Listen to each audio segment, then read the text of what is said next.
Hello, I'm Waqar Rizvi, and this is Scope. In today's first segment, we're going to discuss a tweet that Donald Trump had put out about America's involvement in wars in the Middle East, saying that going into the Middle East was the worst decision ever made in the history of i.e.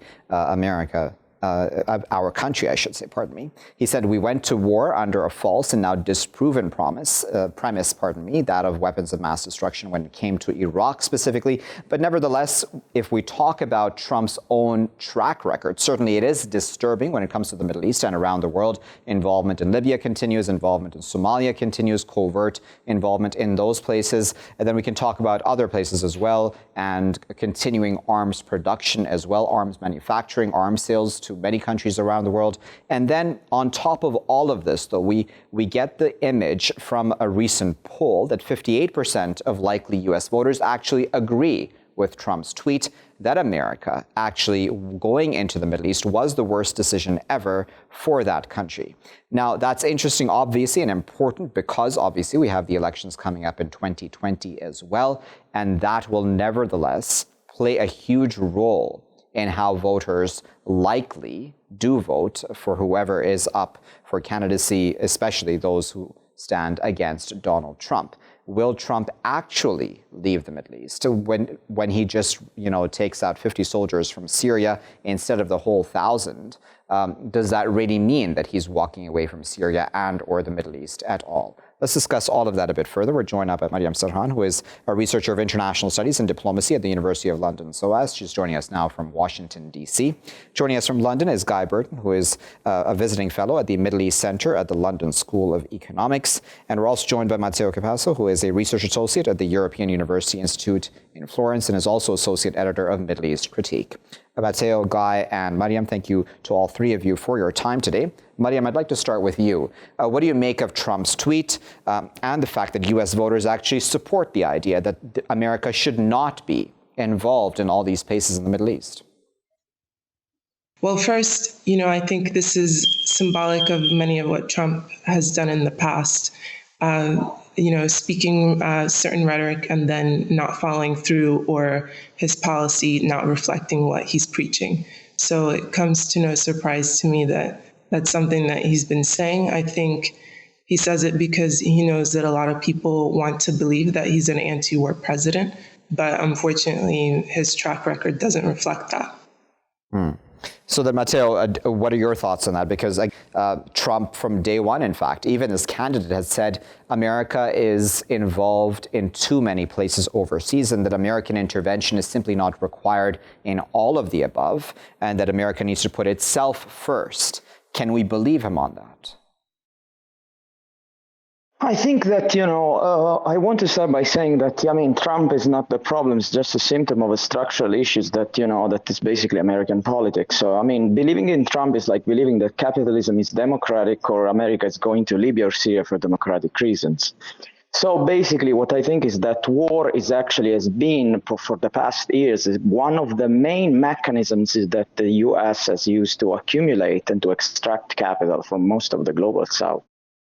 If you think about that, by actually withdrawing from Syria and letting Turkey going into the area, where the Kurds are, actually the war continues, and that's just, it's just profitable for the U.S. And we are also historically in a moment where America, Germany, the empire, that's what we should call, is actually going down, and America is much more focused on another front, which is China. So I think that the Middle East in this moment might not be one of the main priorities of the U.S., but then nonetheless means that the U.S. is willing to let basically the whole region burn down. Guy, what are your thoughts on this? Because again, 58% of voters agreeing with the statement of Trump, that puts pressure, doesn't it, even on the U.S. establishment, as much as it may want to continue military adventurism. The voters are saying no.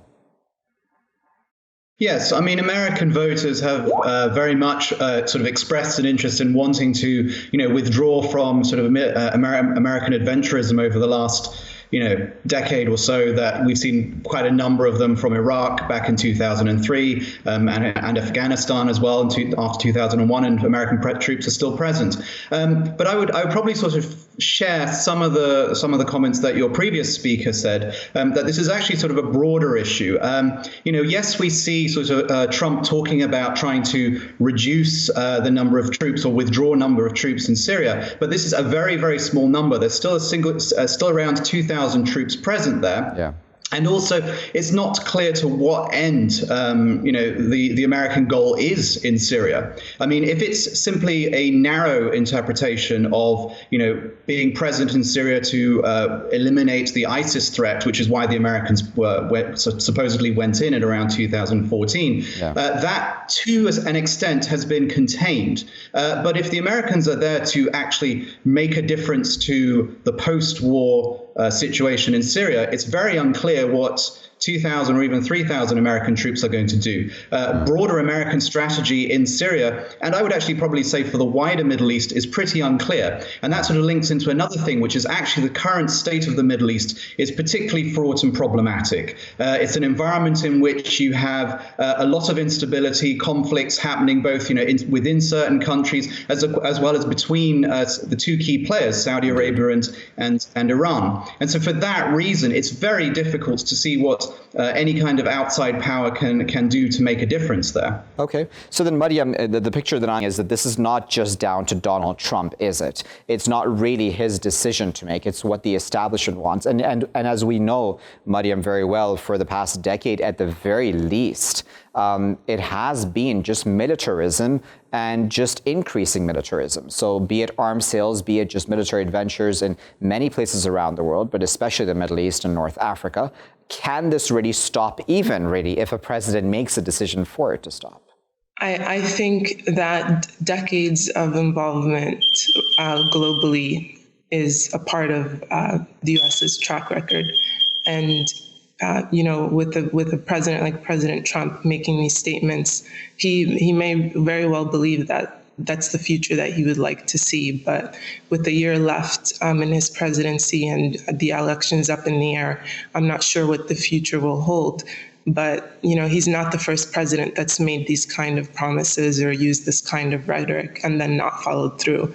So I think it's something that's very deeply embedded in American politics. And we'll see what the American voters have to say this upcoming election.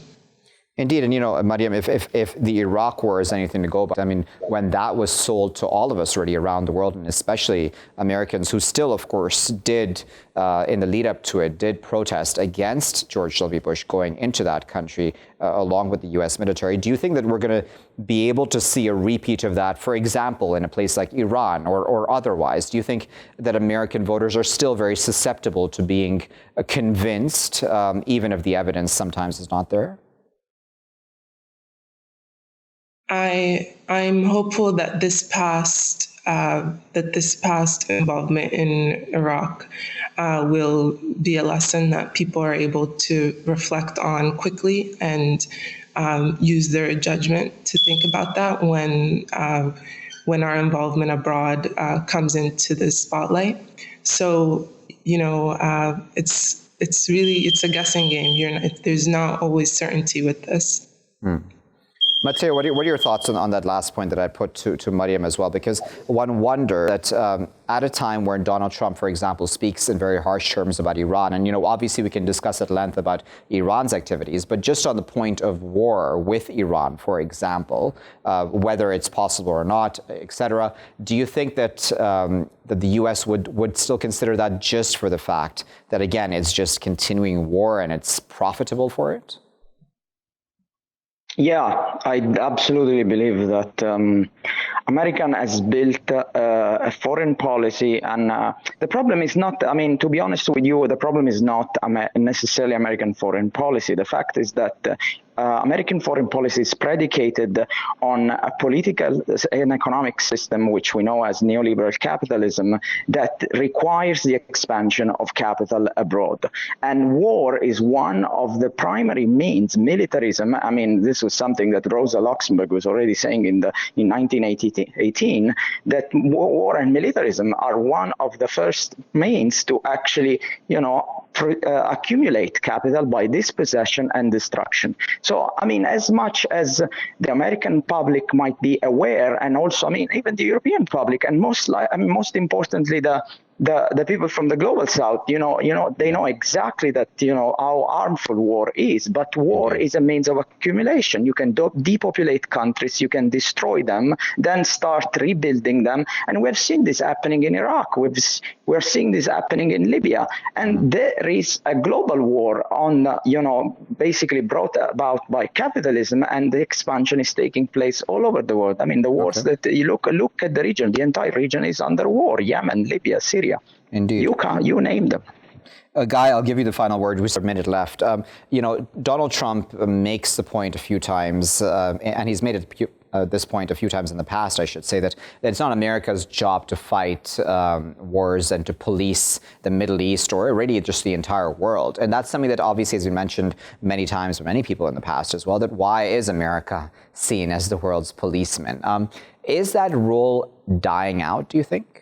I'm not sure that it necessarily is. I mean, I mean, talking about Donald Trump and his if he has a strategy is a questionable one, since he does seem to move from day to day. But when it comes to the American establishment, the American political class, I mean, certainly there is a sense that they still remain and see themselves as remaining as the global superpower. So in that sense, it's very difficult to pull out. If as a global superpower, your interests are everywhere, and even if it wanted to remove itself from the Middle East, it would face a number of problems, because the question is what would be left behind. Even though the America, sometimes people have said in the past that it's down to oil, but it's really actually that America being sort of an oil producer these days, it's less about wanting to sort of defend and protect, Gulf oil, and more about, the fact that that oil in the Gulf is part of a wider global market of which the Americans have to be concerned.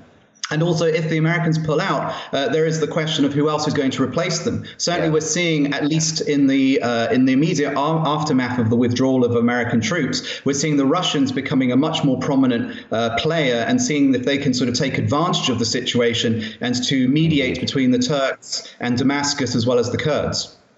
All right, well, we'll leave that as our final, but of course we appreciate all three of you for your time and of course for your insight. That was Maryam speaking to us from Washington, Guy speaking to us from London, and Matteo speaking to us there from Florence.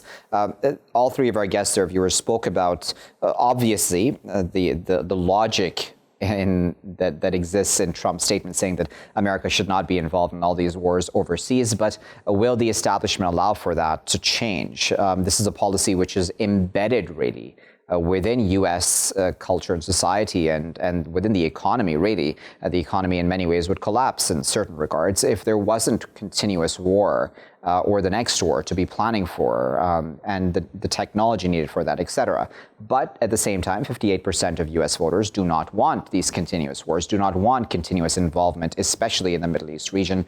And that will certainly, hopefully, influence how they vote then when it comes to the 2020 elections. When we look at the evidence, though, of course, Donald Trump has not actually delivered on his statements of wanting to be an anti-war president. That is something that, as Maryam had said, every president has promised, really, that they want peace and they don't want war, but they haven't really delivered on those promises. We'll keep a close eye on that and how this sort of a poll can influence the U.S. elections coming forward. I'll be back, though, with my next segment after this break. Stay tuned.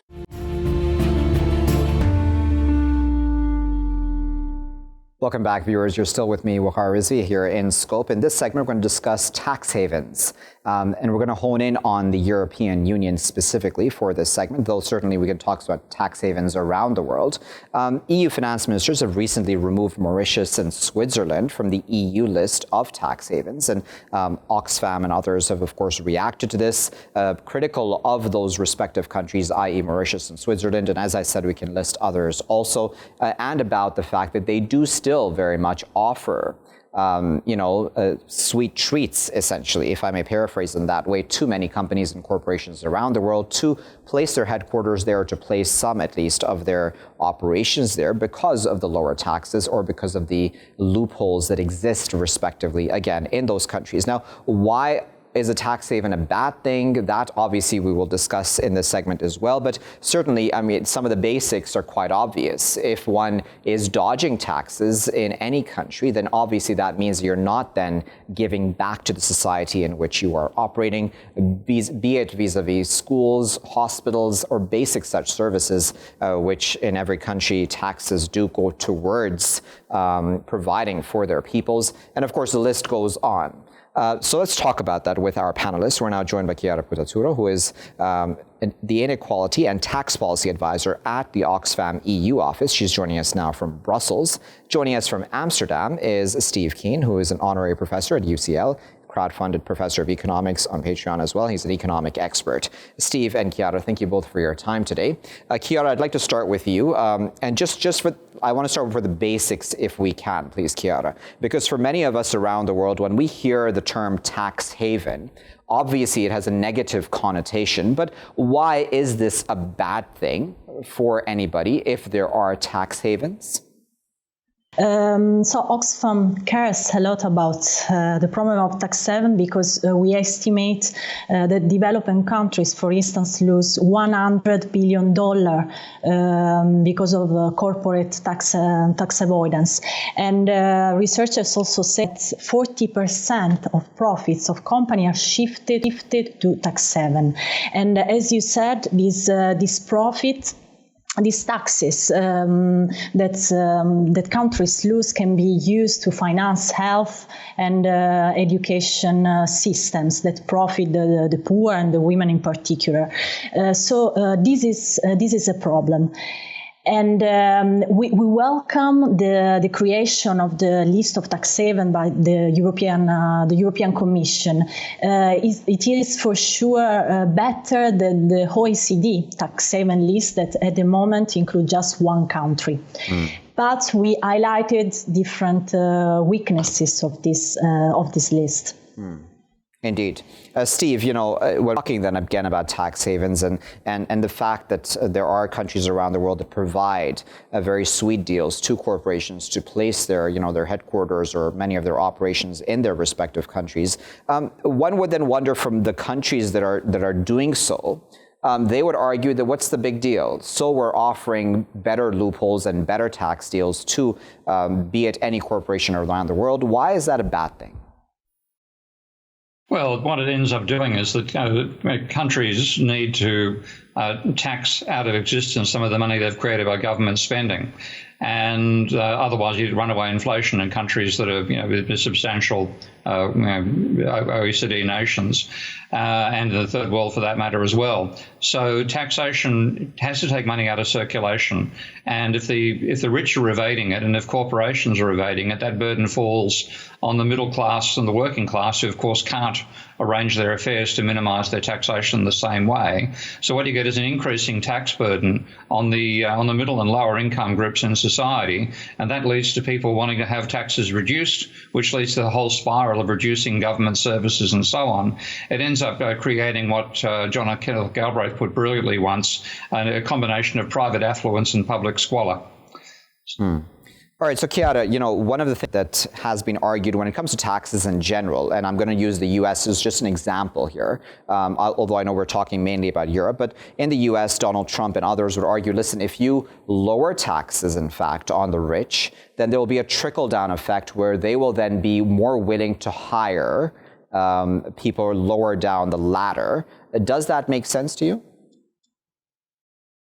We have seen in the last decades that the trickle-down effect does not work, and the first proof we have about that is that inequality has increased, in particular within countries, and so this is not a theory that works. And then we have also to remind here why the corporate tax was introduced. If there was no corporate taxation or very low corporate taxation, all wealth tax will be also substitute by the corporate taxation. All wealth people will move their taxation to corporation just to hide them. So there is a strong reason behind the corporate taxation. Steve, what are your thoughts? Because then the rich would then say, or corporations would say, you're just targeting us because we're successful. Well, you've given me a second reason to quote John Kennedy Galbraith in one interview, which I'm delighted by, because he also talked about saying conventional economic theory fundamentally can be boiled down to the proposition that the rich don't work hard enough because they're taxed too much or paid too much. The rich don't work hard enough because they're paid too little, and the poor don't work hard enough because they're paid too much. Now, it's nonsense. At a macroeconomic level, the poor spend far more than the rich do.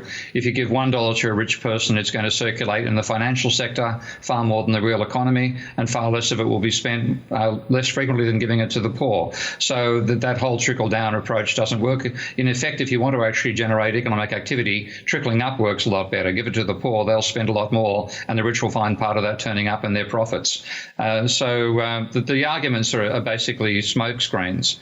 The real issue is you have to spread the burden of that taxation in such a way that people don't end up opposing the welfare state, which and the middle class, the relative beneficiaries compared to the rich. So I'd rather see proposals that limit the capacity of countries to offer tax havens to both corporations and individuals. And then, Chiara, one of the other arguments comes up when we're talking about taxes and otherwise is that of capitalism versus socialism. Is that something, and what are your thoughts, in fact, about that? Because then, capitalists would say, oh, you're just beating us down and you want a socialist system and you're trying to make everybody equal, and that just doesn't work. If you work hard, you should be rewarded for it, and those who don't work hard shouldn't be rewarded for it. What are your thoughts on that? Is not an issue of capitalism against socialism, but of course is a political discussion. And we have to face today a high level of inequality that have a lot of consequences. And so the only solution is the different kind of economy, a human economy, let's say, an economy that works for the people. And is not just a request by NGOs, but we can see that also at the international level, there is an important debate at the OECD BEPS 2, the base erosion and profit shifting. So all developed and developing countries are discussing also reforms to tackle tax haven, like the minimum effective tax rate. So everybody recognize that this is a problem. Indeed. So we all do recognize this is a problem, but then how does one enforce equality across the society? I mean, can it even be something that can be enforced? Enforces equality across society, and you wouldn't want to. There is a justification for a range of incomes, but those incomes should reflect, if possible, the innovations you bring to society. Now, I'm certainly not going to argue that all billionaires fail on that front. Quite a few obviously succeed. I call myself a Elon Musk fanboy. The innovations he's done are brilliant, and I'm glad he's got the money to do it. I wouldn't say the same for Rupert Murdoch. And if you take a look at the sources of a lot of the profits that these organisations go, a lot of them do come down to them evading the taxation that they're supposed to be paying, and then their so-called profits are actually reflecting the extent to which they evade their social responsibilities. And it's not about socialism versus capitalism. There is no such thing as a pure market economy. All economies have a mixture of the two. And in fact, when we had a smaller level of government in the capital nations back in the 19th century, we had more frequent financial crises. So there's a role for the government that even these rich corporations benefit from. The research and development governments do, that they exploit, the trained personnel that the governments provide, that they employ. There's a need to have them sharing the burden of the taxation process. Indeed. Now, Chiara, we can talk about big corporations. I'm just going to use Facebook as an example because Facebook was recently fined, I believe, by the European Union, as you may well know. That's a huge corporation and makes a lot of money on a yearly basis or monthly basis even, really. And it had been dodging taxes. Even Google, I believe, also has been doing the same. And they've all been fined obviously this is becoming a battle between the US and the EU as well, but that's a separate point. Do you think that fines and going after these corporations in that fashion, as the EU has done, is that the way forward? And do you now think that corporations are rethinking how they handle taxes? So as also the new Commissioner Vestager said, the fine are not the solution, but they can bring a message, and of course they can move something in the companies, because some past behaviors are treated as illegal. But of course, there are other solutions. And for instance, I mentioned the minimum effective tax rate, and also the transparency of reporting by corporation, the public transparency country by country reporting. And this is an important issue, because we also saw that the European Commission lost the judgment against Starbucks in the European Court of Justice, and at least for the moment. And the main reason was that they couldn't access some information about the structure of Starbucks. And if the European Commission can't, let's think about the developing countries, how it's hard for them to access this kind of information. Indeed. And that's a good point to end off on, conclude on. But of course, we do appreciate Chiara and Steve for their time today and for putting this into context for us. Certainly, sometimes when it comes to tax havens and talk about finances, we can get boggled down in very technical terms, but we all understand that the taxes play a vital role in each of our respective countries, providing, as Chiara there had said, education, hospitals, medical care, etc. And not just that, we can talk about a very vast variety of things that taxes do pay for. And corporations that continue to dodge those sorts of taxes are only really, try to cheat the system. And the countries that are providing these tax havens, they need to be brought to account as well. With the EU now removing Mauritius and Switzerland from the tax haven blacklist that the EU has constructed, even though those countries still very much have loopholes in place, sort of then strikes one as hypocritical, because then one cannot claim that one is going after taxes, but at the same time removing the very countries that are providing tax havens to corporations from any such blacklist to be able to then continue their work. And then, of course, is the issue of black money versus white money and the sort of cover that this provides for corrupt practices to continue as well, and dirty money to then be laundered into white money. We'll keep a close eye on that here in Scope. I'll be back, though, with my last segment after this break. Stay tuned. Thank you for staying with us here in Scope, viewers. In this last segment of today's show, we're going to discuss Myanmar. Rights groups are saying that Myanmar has jailed around 21 Rohingya adults, and that number, in fact, does include some children, I should say, for trying to travel to escape the dismal camps and amid severe restrictions that exist right now on everyday life, specifically for the Rohingya, who are now under travel restrictions just within Myanmar itself. To be able to travel within Myanmar to other places, they require all sorts of permissions and as well guarantees from the hosts in other cities, be it Yangon or otherwise, that they will then return. I believe it is within 45 days or so back to Rakhine or otherwise. A lot of these people then pay traffickers and others to try to get out of the country or to just transport them to Yangon. Around 270 to 380 pounds is the going rate for those sorts of traffickers. And this, again, I'm talking about just within Myanmar's borders itself. Quite a disturbing situation, really, if we look at this objectively. Let's discuss this further. We're joined now by Khin, who is the president of the Burmese Rohingya organization UK. He's joining us now from London. Joining us from Dhaka is Asif Munier, who is a migration and displacement specialist, formerly worked with UN agencies in Bangladesh. And joining us from Rome is Lyal Sunga, who is a visiting professor at the Raoul Wallenberg Institute of Human Rights and Humanitarian Law. Lyal, Asif, and Khin, thank you to all three of you for joining us. Khin, I'd like to start with you. What do you make of these latest arrests and the restrictions placed on Rohingya to travel just within Myanmar?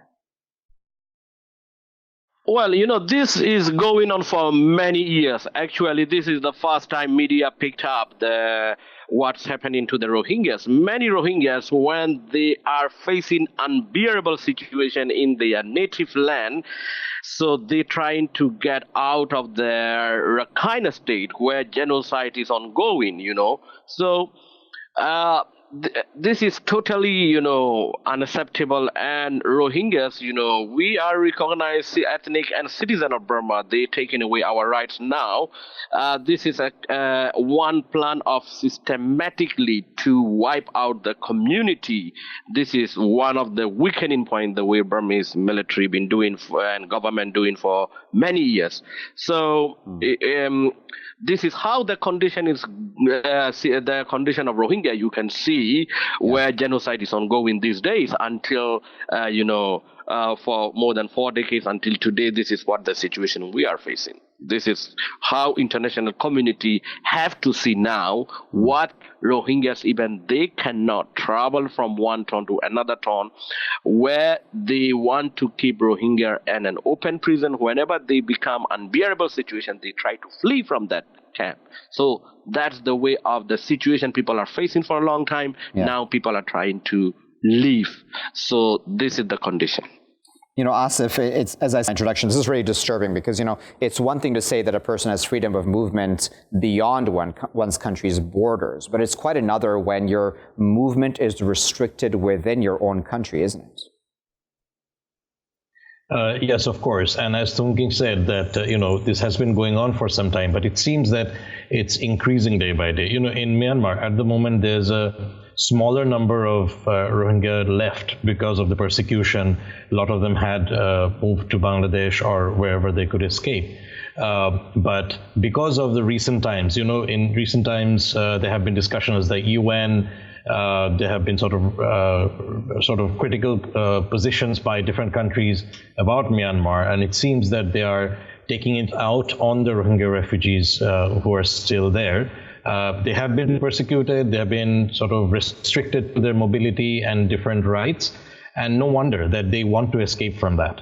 And of course, the traffickers take advantage of that. So that's again, a double jeopardy for them. They are persecuted in the camp areas that they live in, restrictions, but when they want to leave, they are in the hands of traffickers who exploit them for money. And in terms of abuse, no guarantee that they can escape to wherever they want to escape to. Lyal, I want to get your thoughts on this from a humanitarian law perspective too. As I had put to Asif, it's one thing to talk about, the right to travel beyond one's country's borders, but just to travel within one's own country. Like this is genuinely, as the Rohingya have said from day one, that they've been treated as foreigners within their own country. This is like living proof of that, isn't it? It certainly is, and that's why some commentators have likened this situation to a situation of apartheid, where you have a separate legal regime, separate rights, lack of rights, so extreme, violations of rights systematically, and the whole denial of the rights of citizenship that goes back to, 1982, and then also these restrictions of movement, right to movement, go back to 1992. So this is not a new thing, but it's obviously become very, very intensified recently. And as you and my colleagues have said, the situation is overall just extremely unbearable. And it's being intensified very, very cruelly. So this is very much like an apartheid system where, remember in South Africa, there were internal pass laws. It's an obvious violation of the right to movement. It's just one more category of rights that are being seriously violated in addition to the other very serious violations that have been instituted over the many years. Indeed. Khin, just put this into context for us about the kind of effect this limiting of one's freedom of movement has on the Rohingya people. The reports that I read said that there have been some who have died because they have not been able to travel because of medical care. Is that also what you're hearing? Yes, even my friends, some of my friends told me last few weeks ago, and some of my friends told me last few months ago. That's where I grew up in Sitwe. In IDP camps, they are not they can't go to hospital. Even a pregnant woman who really need care to give birth a baby, she cannot visit to Sitwe hospital. And like other cities also, Mongdo, Butino, this is how that totally they restricting medical care, freedom of movement, and especially to go and buy shopping, to go to the market. What they do, they blocking the people, they try to get money, and they demand a lot of money. That is how the systematically they doing for these things for many years, and that's the way why we are talking that international community. This is the situation. Totally, genocide is ongoing. That's what we are demanding. International community, this need to be addressed immediately, intervening to stop this genocide. Okay, so then let's address then that, Asif, because you're sitting in Bangladesh, and I know that Bangladesh is, of course, hosting a very large number of Rohingya at this point in time, and there have been attempts to try to repatriate them voluntarily. No one is obviously seemingly wanting to do that, because certainly the situation back home in Myanmar is not very conducive to any such return at this point, at least with villages razed, etc. What do you make of how the international community has reacted in all of this? And I know we've spoken about this a number of times, but it doesn't seem that much is changing, is there? Exactly. In terms of the humanitarian support, there is some, although it's slow in terms of the response to the Rohingya in Bangladesh, but also it is getting difficult internally as well. The tensions between Bangladeshis and Rohingya, particularly in the region where they're staying in Cox's Bazar, naturally because of there's a large population, guests who are here in Bangladesh. That being said, situation within the camps are to some extent still better in Bangladesh, I would say, than on the other side in Myanmar. But also, like you were mentioning, and King was mentioning about the medical treatment, for years before, even during the current system of genocide and the oppression, a lot of Rohingyas were able to cross borders into Bangladesh for medical treatment as well through a pass. Now, since the crisis in the last 2-3 years, that has also stopped. So, their options for not just medical treatment, for life, is getting more and more difficult. And again, from Bangladesh as well, they do see that this is a temporary situation, they felt, but it's still, there's no clear solution in sight. So even from Bangladesh, they're also trying to travel out through irregular ways by dangerously crossing the sea, again, with the help of the traffickers. Yeah. They can't go back to Myanmar, but they're thinking of going somewhere else if they can survive. All right, so then Lyal, then this again goes back to, and there's a number of issues obviously around the world that one can, point to international organizations like the UN and other international law bodies as well for why they're muted really in their response. It's one thing, Lyal, to say on the part of the UN that, the Rohingya are the world's most persecuted minority. That's nice in words, but then what are they doing really? Why isn't the world really actually acting on this? I think it's it's quite clear. I mean, if you look at the September 18th, 2018 request of UK, France, United States, and a number of other countries, Cote d'Ivoire and others, who asked for a meeting of the Security Council, requested the President of the Security Council to hold a meeting, and that was done by procedural vote, to discuss the issue. France and I should say Russia and China vehemently objected to that, and they didn't want to discuss this problem in front of the Security Council. Now let's just remind ourselves that all the apparatus is there in the UN Charter, under Chapter 7 of the United Nations Charter, under Article 39. It's the Security Council's obligation to determine a threat or breach of international peace and security. This is clearly one of those, and we've seen it for going on for a long time. And if you have one of the veto powers, and here you have two, not willing to even discuss it, and the arguments they gave were extremely flimsy, that's blocking action. So at the level, and that is the first purpose of the UN, is maintenance of international peace and security. Now, that avenue is blocked. So the reasons they gave was that, well, it'll duplicate other, the Human Rights Council and the General Assembly because they're dealing with human rights. That's a pretty ridiculous argument. The other avenue that is open, however, is the International Criminal Court, which is conducting investigations, and that thankfully was a preliminary investigation. And I just want to add one more thing, and that is that the prosecutor in July requested the court to go from a preliminary investigation to a full-blown investigation. Now, we all know that the ICC is in a difficult position. It may never show up there. It's difficult to get access. On the other hand, maybe scaring some of these commanders will, with individual criminal responsibility, will have more effect. Hopefully so. And we'll leave that as our final word, but I appreciate all three of our guests for their time and, of course, their insight and putting this all into context for us. So, as Lyal speaking to us from Rome, we're also joined by Khin, who is speaking to us from London, and Asif, who is speaking to us from the Bangladeshi capital, Dhaka. Now, viewers, certainly this situation vis-a-vis Rohingya in Myanmar itself gets ever more disturbing every time more reports come out. The fact that they cannot, even within their own country, move around freely, where they were once allowed to, by the way.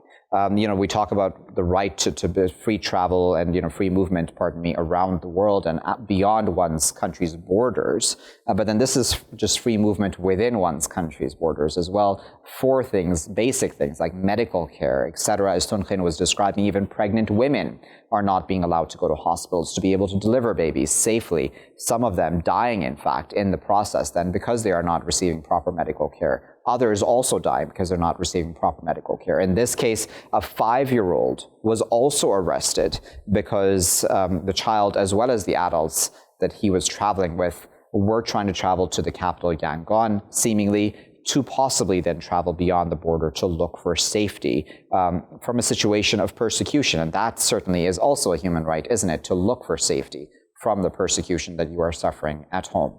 We'll keep a close eye, of course, on the situation around Rohingyas, as we always do here in Scope. I'll leave it there for now, though. I've been Waqar Rizvi. Thanks for watching.